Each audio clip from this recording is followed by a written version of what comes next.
సంగారెడ్డి జిల్లా పటాన్చెరు నియోజకవర్గం తెల్లాపూర్ మున్సిపల్ పరిధి అక్రమ కట్టడాన్ని రెవెన్యూ ఇరిగేషన్ అధికారులు అడ్డుకున్నారు. ఉస్మానగర్లో ఉన్నటువంటి సర్వే నెంబర్ 25లో గల చెరువు కట్ట కాలువను కబ్జా చేసి అక్రమంగా ముప్పా కంపెనీ గోడ నిర్మాణ పనులు చేపట్టారు. దీనిపై స్థానిక తెల్లాపూర్ కౌన్సిలర్ చిట్టి ఉమామేశ్వర్, తెల్లాపూర్ నీటి సంఘం మాజీ అధ్యక్షుడు వడ్డే నరసింహులు ఇరిగేషన్ రెవెన్యూ అధికారుల దృష్టికి తీసుకెళ్లారు.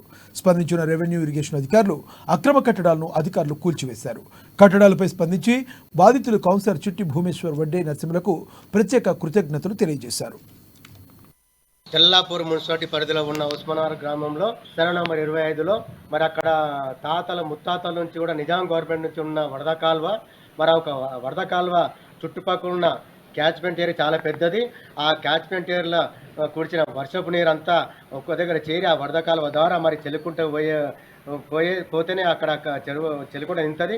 అలాంటి వరద కారణీయాల మరి ఒకప్పుడు మా తాతలు కానీ ముత్తాతలు కానీ ఉన్న పెద్ద మనుషులు కానీ 100 సంవత్సరాల నుంచి కూడా మరి ఆ కాలువ ఇరుపక్కల ఉన్న రైతులు ఎప్పుడు కూడా కాలువ జోలికోలే, ఆ కాలువను ముట్టుకోలే. ఎందుకంటే ఆ వరద కాలువ అనేది అలా నీరుంటుండే, ఎండాకాలం కూడా పశువులు తాగుతుండే. అలాంటి మంచి కాలువ మరి వల్ల ఈ పెద్ద పెద్ద బిల్డర్లు వచ్చి ఇవాళ అయానా భయానా ఈ రైతులను పెట్టి వాళ్ళు ఎంతో తక్కువ మార్కెట్ రేట్లో ఇవాళ భూములు కొనుక్కొని ఇవాళ మరి పెద్ద పెద్ద బిల్డర్ వచ్చి ఇవాళ ఆ వరద కాలను మూసివేసి వాళ్ళ కలుపుకొని వాళ్ళ పెద్ద పెద్ద విల్లాలు కడుతున్నారు, వెంచాలు కడుతున్నారు, వాళ్ళ ఆఫీసులు కట్టుకుంటున్నారు. మరి వాళ్ళ వారం రోజుల కింద మా దృష్టికి రావడం జరిగింది. అక్కడ సర్వే నంబర్ ఉస్మానాబాద్లో సర్వే నంబర్ 25లో వరద కాలంలో పూడ్చి చేసి గోడ కట్టే మా దృష్టికి రావడం వల్ల మరి మేము ఇక్కడ వచ్చి చూడడం జరిగింది. మరి నాతో పాటు కూడా మరి స్థానిక కౌన్సిలర్ చిట్టి ఉమేశ్వర్ గారు కూడా వచ్చి చూడడం జరిగింది.